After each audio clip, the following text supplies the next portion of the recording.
Atypical Artists and Lillian Holman present Greenhouse.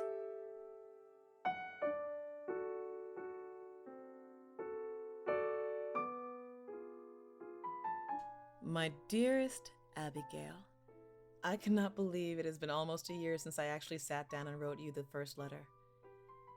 I guess the written word is just not fast enough when you need not only to share your feelings with a person, but also need to yell at that person again for being so silly and insecure. We've had this conversation though, so I won't linger.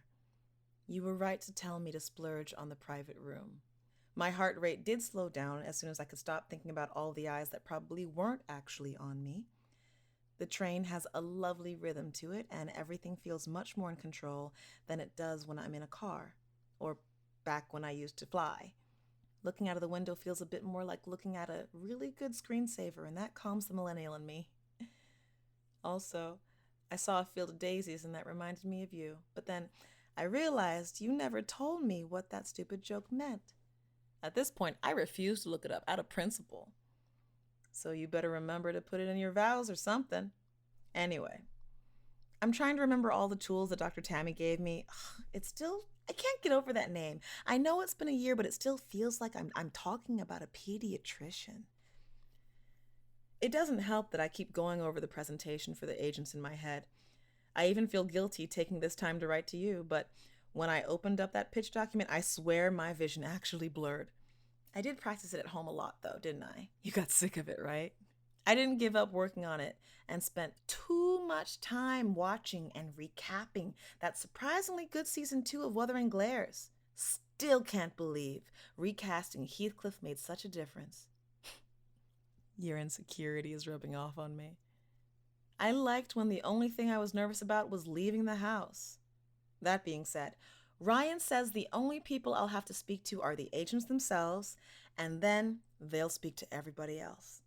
He's also made it so that the meetings either happen at the Foundation's headquarters, where I can hide in his office most of the day, or via Skype, so I don't have to be exposed to too many new environments. Part of me is tempted to bail after the 2 days of pitching are over with, but then I'd miss little Rosie's birthday and be an even worse aunt and namesake than I already am. I'll never forgive him for that naming trick that makes me feel even more guilty for only meeting the child the 2 times they were able to get her down to us. I just wish you were here. We agreed it's corny to say I miss you after 2 hours, right? But I miss you. You're probably in class right now and wearing those sexy ombre leggings I love so much. Silly Annie gets way more fun than me.